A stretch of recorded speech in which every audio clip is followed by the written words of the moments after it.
Hello, and welcome to 6 Degrees from Cannabis. I'm your host, Tori Rerick, PharmD and holistic healer. Each episode features a candid conversation about how connecting with the cannabis plant has enhanced an individual's wellness journey.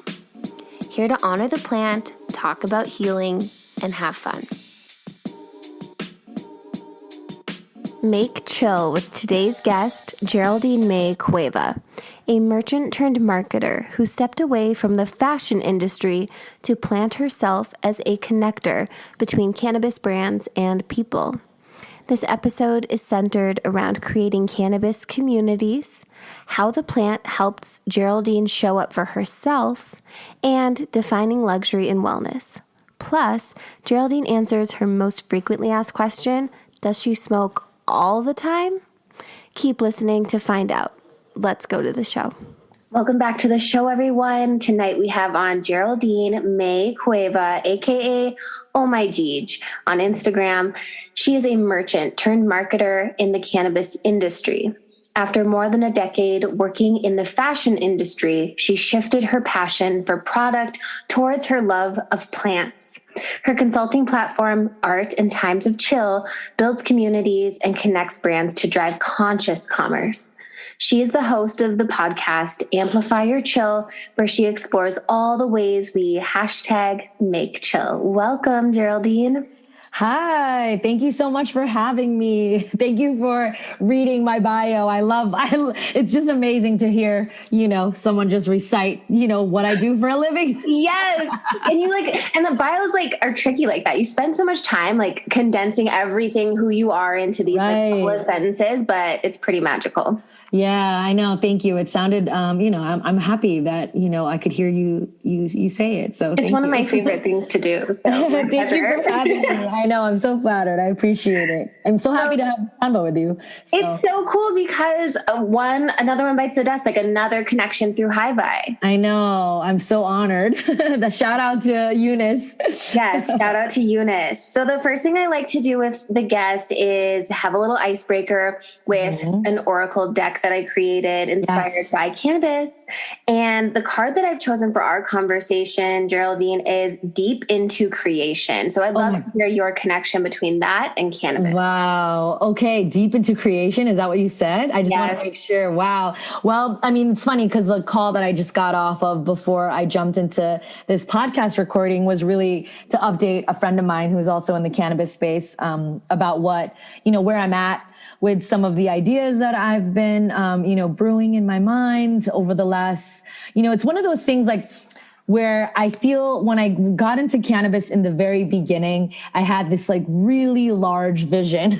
And as I got into it, got clients, started doing the work, I realized, I got really wrapped up in just being a strong support system, and then also kind of neglecting what I already envisioned. And as I kind of chipped away and started to see my client work as stepping stones to kind of reconnect with my vision and my creation, I feel like I finally am getting there, 5 years later, so that really resonates with me. I feel like it's really aligned and a little scary. Right? That's what pulled up, So, it's really accurate. I think when it comes to making chill, it's all about your own creation and, really defining what that looks like for myself and for my well-being. And I think, for me to feel fulfilled and energized, it really has to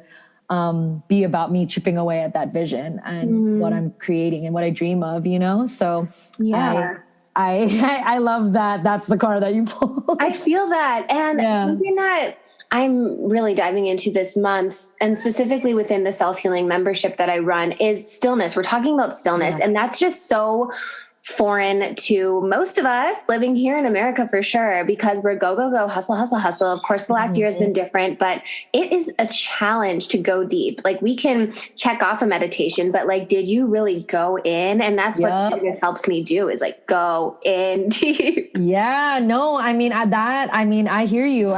I feel like the reason why I call myself the chillanthropist is because for me, I feel like cannabis was the channel or the bridge for me to tap into my like real authentic self and really go deep, like you said, and really go through this level of consciousness that I don't think on a day-to-day basis I was able to tap into unless I used cannabis to be still, be chill, and, you know, really process, reflect, and meditate on what is going on in my life and the things that I'm working towards, you know, especially when I'm confronted with challenges, whether they're personal or professional. I feel like cannabis has always been just this like eye-opening, mindscaping, not escaping, but like just looking at my mind as this like massive mind map and trying to connect the dots and make sense of everything, you know? So totally. I could go on and on about same. That's like where we find solutions, is in that calm frame of mind, and like solutions that like will stick. So loving this perspective. Yeah, thank you. I know. I mean, I think it's great. We don't talk about stillness a lot because, like you said, we are go, go, go. There's so much to fill our day, so much the content to consume, you know, but we don't ever, you know, I don't want to generalize, but I think for me, I just want to be able to take those moments to actually reflect and be like grateful and be happy, you know, like experience that level of joy in those slower moments. So for sure. I feel you. So tell me, what was your original perception of cannabis, and has it shifted? Yeah, I mean, you know, of course, like as a child of immigrants, I'm a Filipino American. You know, my parents immigrated to the United States from the Philippines. You know, I always just assumed or had heard that, you know, drugs were bad, and that included cannabis. And you know, as I got older and experimented, and the first time I ever smoked cannabis, it was in college, like my first year of college. And I realized, you know, it was such a connecting tool. So no matter what people were saying, I just felt like, what really is so bad about this when like you can be in a group of complete strangers and feel really like yourself, like you can feel like you can connect with someone on a personal level and not be afraid. So once I experienced that, I feel like I constantly chased, you know, I was chasing, just looking for people that smoked weed. I didn't know how to get it myself, of course. So every time I'd smell it, I'd be like, oh my God, hey, can I have like a puff or something? Totally. You know? And so, you know, those little moments were just like the small shifts that I was making with the change of, you know, my perception about the plant. And, you know, once I started developing a relationship with it, having my go-to person that I would get weed from, and then my community, you know, my group of friends like in New York that, you know, we'd consume together, whether it was a night out or, you know, just even like one-on-one. And I just developed this like relationship with it where, you know, just to go back to the stillness thing again, but I started rolling my own joints and learning how to do it and realizing what practice and work it took. And I just really started to respect the art of chill.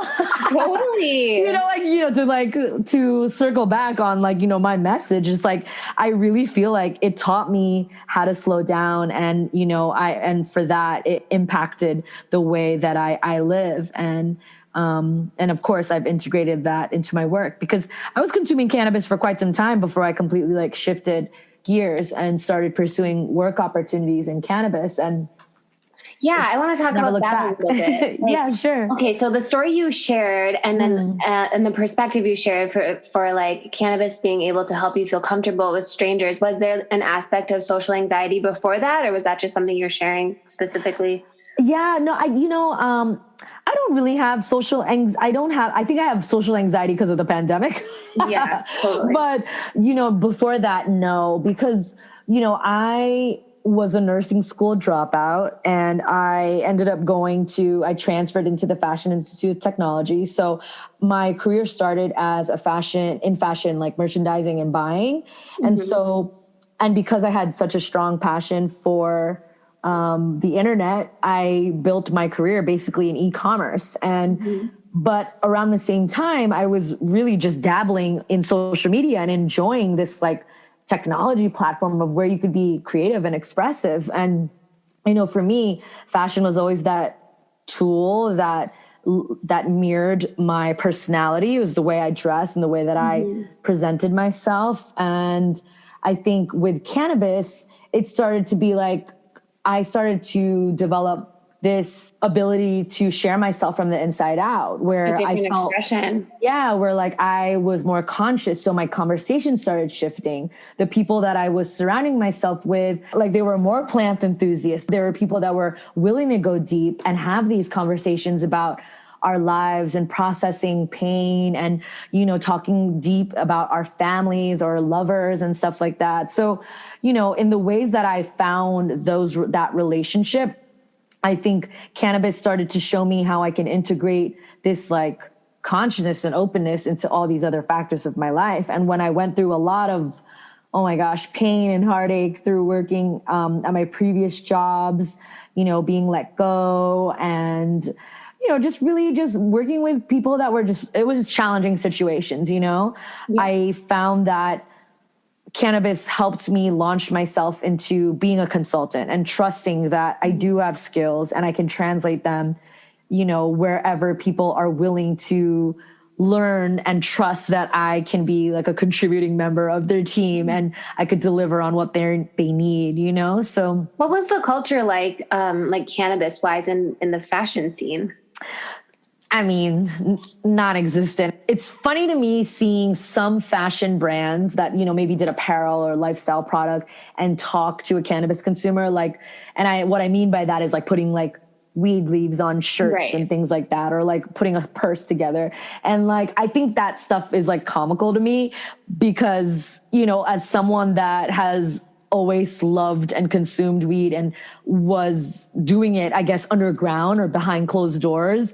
It's funny to see how all of them have adapted to that. But even now, I think, you know, I'm inspired and I got into the cannabis space solely because I saw a product exactly like that too, that just really, you know, stretched my mind around what was possible in terms of like, what is this lifestyle of a cannabis consumer? You know, like, you know, there's all this discussion around like luxury cannabis. And I feel like that's not really a thing. I used to think that that's what I was pursuing, but I realized luxury needs to be as a word itself defined. And I think like the work that I'm doing is trying to redefine that as far as wellness. That's so interesting. Talk about it. Yeah. So like for me, you know, when I was in fashion, luxury meant like brands, like, you know, heritage and like, you know, just price points and, you know, quality. And I think it still means that in cannabis.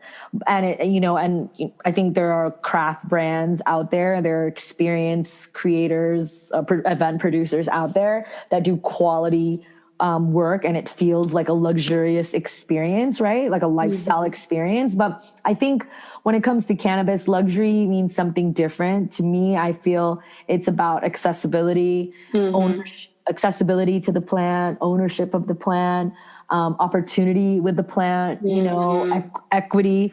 And I think that we as a people, as an industry, should start thinking about what that, like, if we're saying this is, you know, luxury in cannabis, like, what are you actually providing? Are you, you know, it's one thing to sell something really beautiful and have a really exorbitant like price point, but I think it's another thing to really produce something that people will really benefit from, and their well-being will shift, they will heal, or they'll feel more connected, you know, with themselves and whoever, you know, and I feel like that's luxury to me. That's like well-being, and that's fulfillment. That's a conversation that I've been having specifically with my friend Julia, who was on a couple episodes ago, but just like redefining what luxury is, because we both have like different ideas of what it is or what it should be. And I feel like it should be an everyday thing. And now that you're bringing this up, my head's spinning a little bit of like, what is luxury cannabis? Because it's the people's plant. Like, you know, like,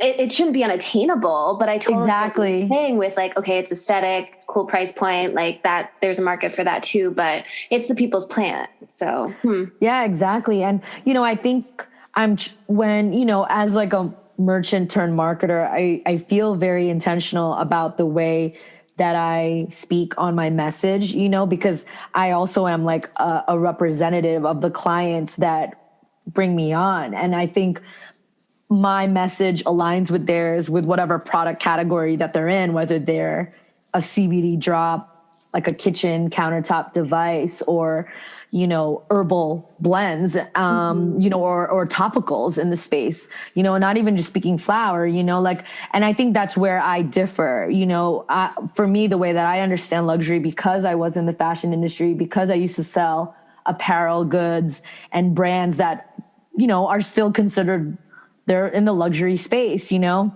I don't doubt that, you know, the same can be said about brands that are based in Humboldt, that are family owned and operated, and are also like heritage, you know, to that region. So, you know, I think a lot of things can be translated, as we can all see as the cannabis industry develops and grows, is a lot of the industries that are pre-existing and more established are aligning with cannabis, or the same kind of methods are being changed and updated in the cannabis space. And I think that that's just, you know, that's just like what we're all responsible for doing, is like keeping that message consistent and aligned, and making sure, like you said, that the plant is getting to the people. So interesting. Thank you for that.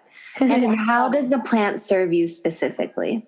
Oh man. I mean, the plant serves me in so many ways. I mean, I can start off with myself. Like, I mean, I make a living purely like off of just serving the cannabis plant. My clients are not in the are not plant touching in the THC space right now, but I have had those clients, and, they're more like adjacent or CBD, you know, to the cannabis industry, but I'm still speaking to it, you know, like I call myself a consulting platform in the cannabis industry, in the plant world, you know? So the plant serves me monetarily.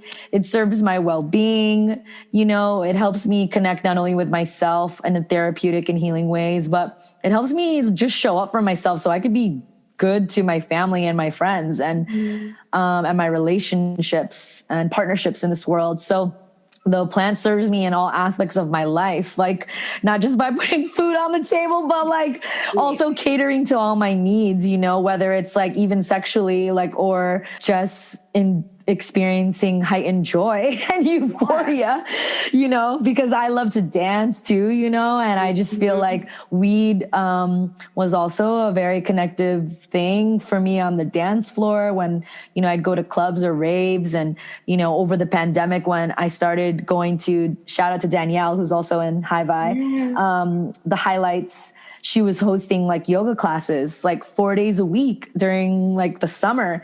And I was like, you know what?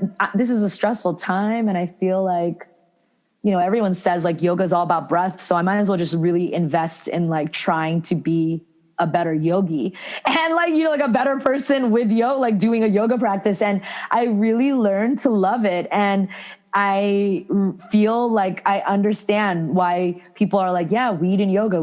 Like that is a complementary like relationship. And there's nothing better than stretching, you know? So my body benefits, my family's, but you know, I just feel like it's everything. The plant, the plant is a holistic part of my life. I feel that too. Yeah. And so how do you mentioned it some, but like, let's just talk specifics. How do you serve the plant? How do I serve the plant? Oh, wow.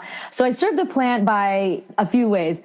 I build communities around the plant, you know, whether they're experiences or education or just dialogue. Can you tell us about Sessions? Yeah, I can. So Sessions is a conversation platform that I founded with Bianca Monica, who is the founder of Limone Creative. During the pandemic, you know, we wanted to just keep the conversation going with our community of industry people. And it ended up like we're on Zoom a couple times a week, Tuesdays and Thursdays at 4:20. And we just started building a little community a virtual community online. And then people just started to show up regularly. We just talk about how we were doing, how people were feeling during the pandemic, what was going on their end while they were quarantined. And then when the uprising happened with the murder of George Floyd, we decided to host open conversations around topics that we found were really important, or at the time, people were really examining what accountable allyship meant. And we hosted a conversation around that. And then other people brought topics to the table to us. Cassia Graham brought white saviorism. Danielle also did one on Latinx and accountability. We did one on inclusivity that Cheney, she's from Oakland, but she's part of Supernova, I believe. And she hosted a dialogue around inclusivity in the space too.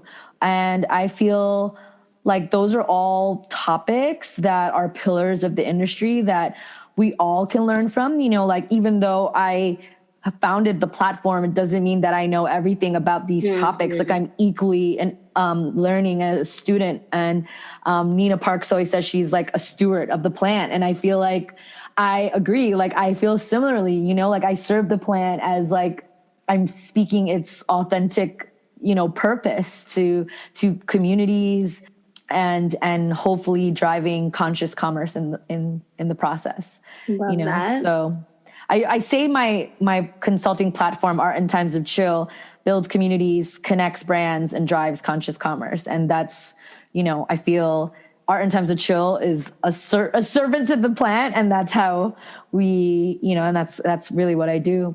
Tell us more about conscious commerce, because it's like who we are. And like, especially if you're into high-vi, like it's everyday conversation, but there are a lot of influx of people coming into the industry and learning more. And so tell us more.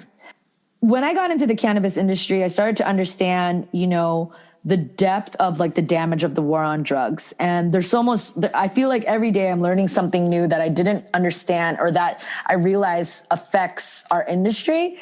And in the same way that Sessions was built on like pillars of social equity and like learning more about social equity, inclusivity, and diversity, you know, I feel like that's how we're building businesses, from a purpose-driven place where the clients that I work with, the brands that I serve, you know, like they are all looking at building their businesses from a place of consciousness where those things are not an afterthought. They are thought of when you're bringing in content creators. They are thought of when donating money. They are thought of when building community. And I think if we can all be accountable to that, and we can keep those conversations going, we can really make the change that a lot of industries need to see. And while cannabis is still young and ripe, I think we have the opportunity to make things right and give people opportunity. And I think that, to me, is the definition of conscious commerce. Amazing. You know, it's not just like, you know, not just worrying about packaging waste and sustainability, but really looking at it from like a people side too, you know? So do you work with established brands and brand new brands, or? Yeah, for sure. I mean, I think people bring me in at a point where they are growing, you know, and then they're like, we're growing, we need more support, we need to expand on our brand awareness, we need more sales, you know, because I'm so adamant about making sure people know I was a merchant first before being a marketer in this space. I say that to differentiate myself, that I don't just market from a place of, you know, wanting to drive sales. Of course, you know, it's a business in the end, but I am a merchandiser at the core. And I think that helps me think differently when it comes to connecting brands, as well as connecting people. And when I say people, I don't just mean the consumer. I mean the overall community. You know, you and I as a connection is through a platform that is bringing females together in cannabis, you know, women together in cannabis, millennial women in cannabis together. And I think even just myself as a community builder, I feel innately responsible for making sure I'm putting people on just as much as I'm connecting them, you know? Yes. I hear that. What question do you get asked the most, and what's your answer? Regarding cannabis? Yeah. Well, I was going to say, the first question I get the most is like, you know, what exactly is chill? You know, because like all my brands have the element of chill in it. And, you know, to answer that question, to me, chill is your most positive state of well-being. You know, I feel like I come at things with positivity and love and like everything I do, sometimes by default, and like and I, can get in trouble, not in trouble for it, but I can really kick myself in the foot for it and shoot myself in the foot. I don't know what the phrase is. And but I think as I've grown older and more experienced professionally and personally, like it's actually something that's like a strength of mine. And, I'm happy to answer that question. But as far as a question that I always get with weed is, how did I get into the industry? And also, do I smoke all the time? Like, I feel like people think that I smoke every day, and I really don't. What's your routine? Okay, so where I incorporate cannabis every day is usually topically. Mm-hmm. So I have like balms like at my desk, at my bedside, in my purse, on my couch. Like that's luxury to me. That's luxury to me. I agree.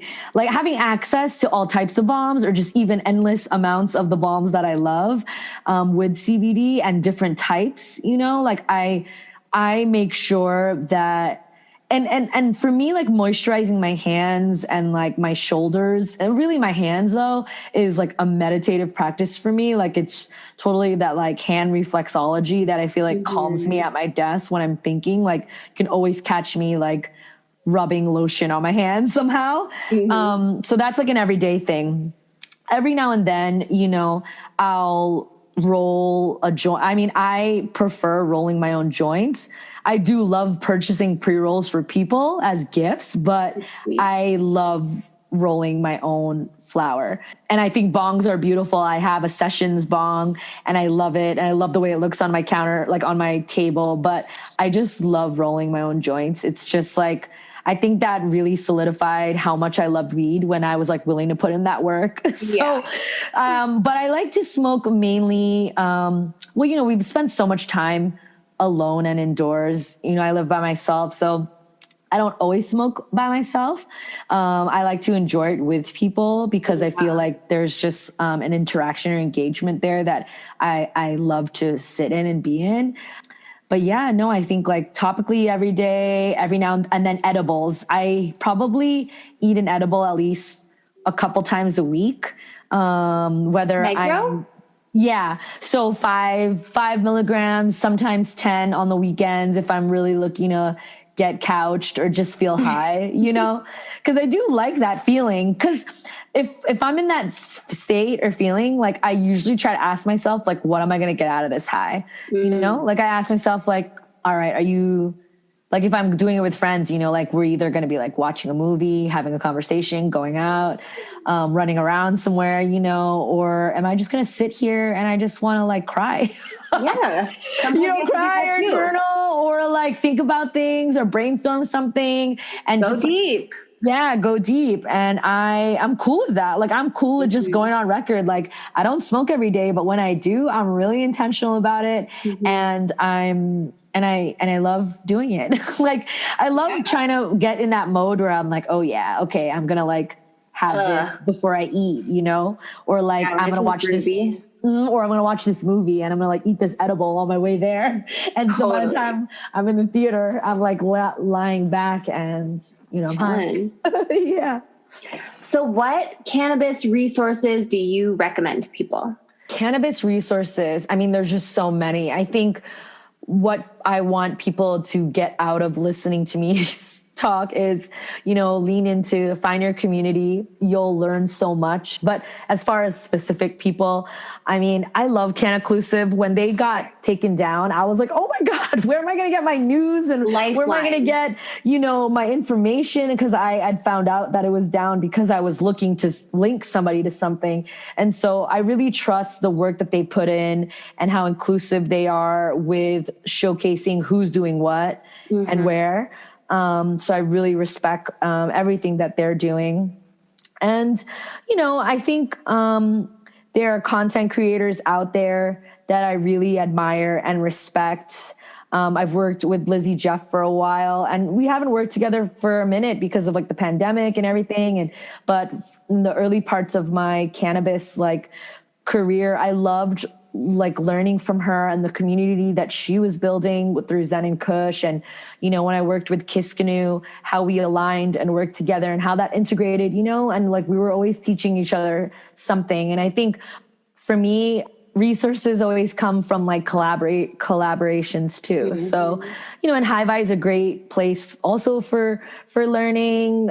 I love the podcast, The Midnight Miracle, which is like doesn't necessarily have anything to do with cannabis, but it's by Dave Chappelle, Yassine Bey, and Talib Kweli.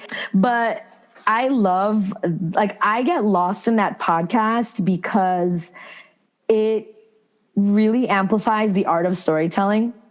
And it's great because like one of the first like micro episodes that they had, or like mini episodes, it was like Dave Chappelle talking about this time he was like on shrooms and he was like riding like a horse and buggy around New York City before he got on stage at like a local comedy cellar. And it's just like the way that he describes that story is so inspiring to me because I, you know, through my podcast, Amplify Your Chill, I'm so inspired by highlighting communities and people within those communities and the way they live and the way that they, you know, create a fulfilling and positive lives for themselves. And I just love the art of storytelling. And I think cannabis is such a channel for that. So wherever I can get resources around just great storytelling, I constantly promote them. I mean, I really appreciate that because, you know, I have people, I have guests every week and they all share their different resources. And like, when I first was getting into the industry, being a pharmacist, I'm like, oh, I need to know dosages and I need to know like very regimented, rigid information, which is cool. But like where the magic is truly the community and learning from experience. It's an experiential thing. Kind of like you were saying where like you didn't know where to get the weed, all of this. Like I had never had a connect. It's just like my boyfriend, right? So it took some time to get comfortable just like holding a pipe and like living it and feeling it. And that's so much of it. And you learn that through community. And what you were saying about Lizzie, have learned so much through Lizzie and just the confidence and the lifestyle and just her version of marketing cannabis. So I think everything you're mentioning just checks out. Mm-hmm. Yeah. And there's so many people to learn from, whether you're in food, you know, you want to explore the food realm of cannabis, the product side. You know, I feel like what I give a lot of insight in is what it's like being a Filipino American woman in cannabis, who is just trying to find their way through leaning into their skills, you know, and I feel like I'm a resource for really great brands that are, you know, conscious and purpose driven. And I feel like I am here to support people in how to integrate plant-based living into their lifestyles, whether that's in cannabis with THC or hemp or, you know, just a different frame of mind and shifting people's thinking around how to just take a different kind of ownership and accountability with your health when it comes to plant medicine. So, you know, I would hope that someone would find me a resource as well. Yes. But where can they find you? So on my Instagram, it's OHH, 2 H's, MYGEEG. And then Art and Times of Chill, just spelled out the way it is without the on the front. It's just literally Art and Times of Chill. And yeah, my podcast is available on all the streaming platforms. And it's called Amplify Your Chill. Yes, I want to do that. Thank you. Yeah. Okay. Is there anything else that you want to leave with the listeners today? Well, I mean, thank you, Tori, for having me. I think it's really cool that you're a pharmacist and, you know, you understand the pharmaceutical side of drugs and, you know, through plant medicine, you're able to change the dialogue and hold space for people like us, like myself, to speak on the work that they do in cannabis. And I'm really grateful for that. So thank you to you. And as far as, you know, anyone out there that's listening to this, that's interested in coming into the cannabis space, I highly encourage it. You know, I'm always trying to tell people that you can integrate any of your skills into the space. And, you know, if you're scared about THC or have had a bad edible trip or don't even believe in CBD, that's fine. But I think the reason why a lot of us do is because it's helped us and we have such an intimate relationship with it. And I think it's a reflection of how, I want to have interactions in life that are meaningful and substantial and filled with life. And I think if you're feeling like you're lacking that in your life, like, why not try cannabis? It's not going to hurt you.